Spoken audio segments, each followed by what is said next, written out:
Bueno, mi nombre es Julio González, estudiante de la Escuela de Psicología. El tema de hoy es un tema apasionante y es complejo. Ojalá podamos resumirlo realmente a un video de 10 minutos, porque ya sabemos que el aprendizaje como proceso abarca y se remonta a los orígenes del hombre, y a lo largo de todos estos años, de estos siglos,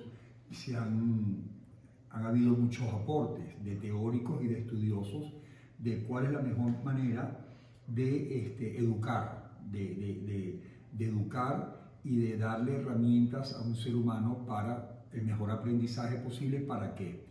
Para sobrevivir, para socializar, para lograr sus objetivos, para crecer, para aprender, valga la redundancia. Y es así que desde Platón lo más importante es cómo podemos lograr a través de la observación, a través de la práctica, a través de la relación ser humano-ambiente, ¿verdad? Todo este proceso que necesita finalmente para sobrevivir. No solo para crecer como persona y como sociedad a lo largo de la vida, sino también para sobrevivir. Entonces, hoy en día los expertos, los historiadores de la materia, los han agrupado en tres grandes periodos o grupos, que son los conductivistas, los cognitivistas y los constructivistas. ¿Cómo podemos resumirlo? En el primer caso, estamos hablando de varios de ellos que se enfocaban en que el aprendizaje implica más todo lo que ocurre fuera del ser humano, aquello a lo que se expone, a los estímulos, a las costumbres, a los hábitos, a las reacciones, a todo lo que ven del lado de afuera, la naturaleza, ¿no?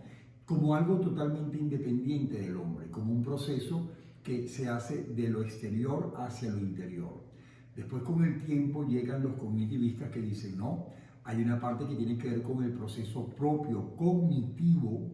De hecho, es interesante que todavía hoy se hablan de terapias cognitivas conductuales, que son terapias que se basan en ese proceso entre el ser humano y su interrelación y su experiencia con el ambiente, con la motivación, con el miedo, con el castigo, con los accidentes, con los riesgos, que le hace procesar a nivel interno toda la experiencia que él va viviendo fuera de sí. Entonces es un vínculo donde el aprendizaje tiene que ver con el mundo exterior y con el propio proceso interior. Después, en el caso del constructivismo, evidentemente ya se habla de un aprendizaje mayor, como más maduro, más completo, porque ahora se le adjudica al ser humano la capacidad de construir, valga la redundancia, según los procesos que han quedado grabados en su memoria, según las experiencias que ha vivido. Entonces, todo lo que experimenta, todo lo que le sucede, lo va a vincular, lo va a relacionar con lo que ya ha ido aprendiendo por experiencias anteriores.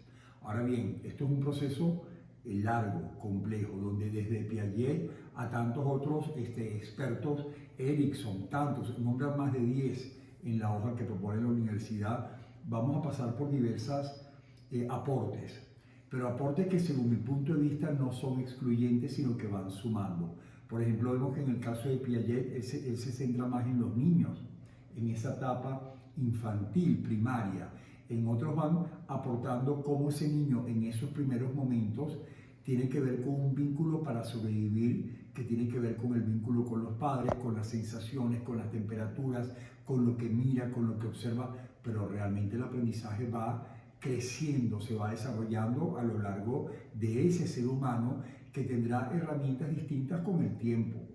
El crecimiento del cerebro, de la construcción de todo lo que es el proceso de pensamiento, de reflexión, de retentiva, de memoria, de coger la información externa y convertirla en conocimiento.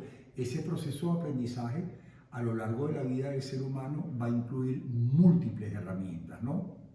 No solo observar, procesar, grabar, memorizar, recurrir en el pasado a todas estas referencias para poder llevar una vida a cabo, para poder funcionar dentro de un mundo de normas.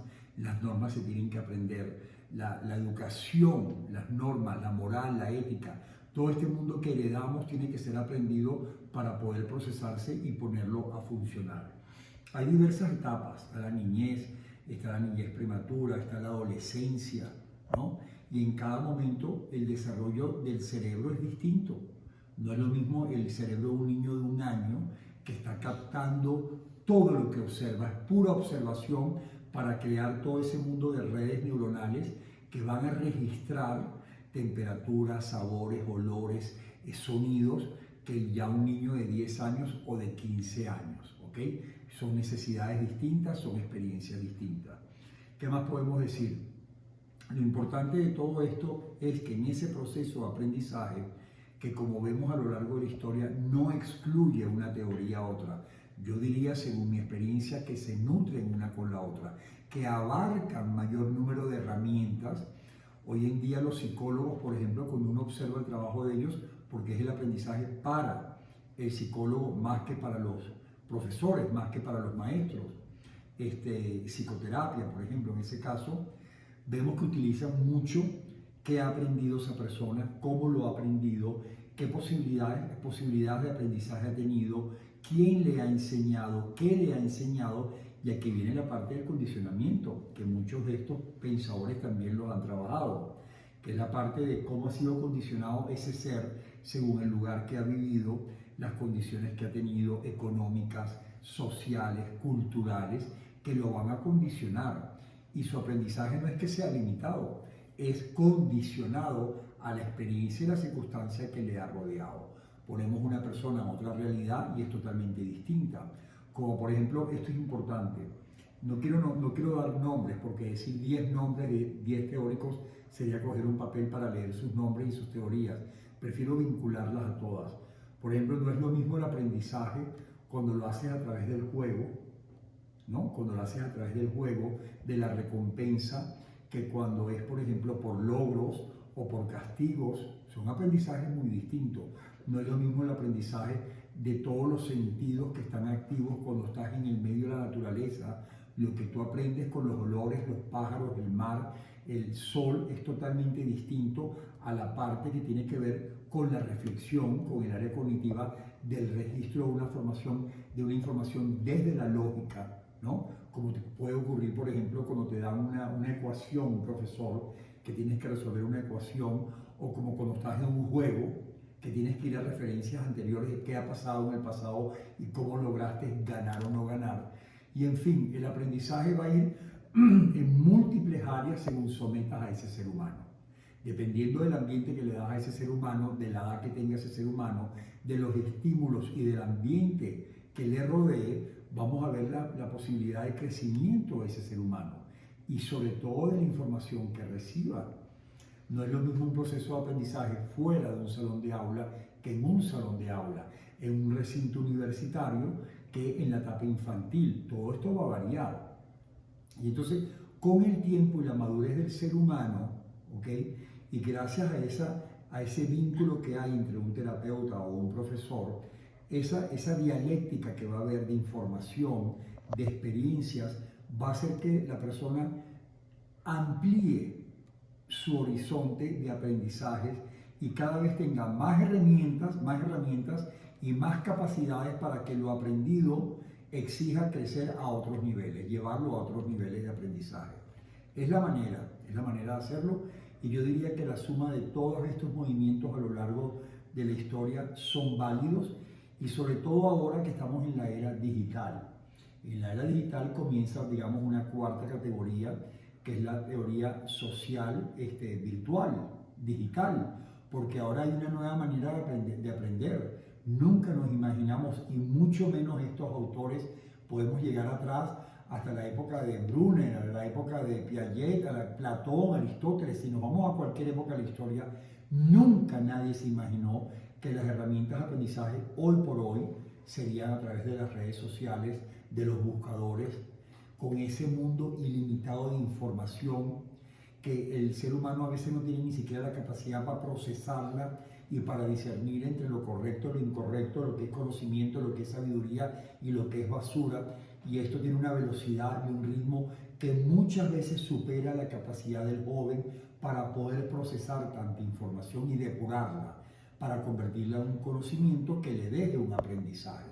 Esa categoría también entra en estas 4 categorías, y la suma de todas ellas no solo muestran el desarrollo de los teóricos a lo largo de la historia, sino todas las posibilidades que tiene un profesional de utilizar estas herramientas y estas teorías para utilizarlos como principios, para que ellos puedan adquirir, puedan retener y puedan recordar la información que necesiten para lo que escojan hacer con su vida.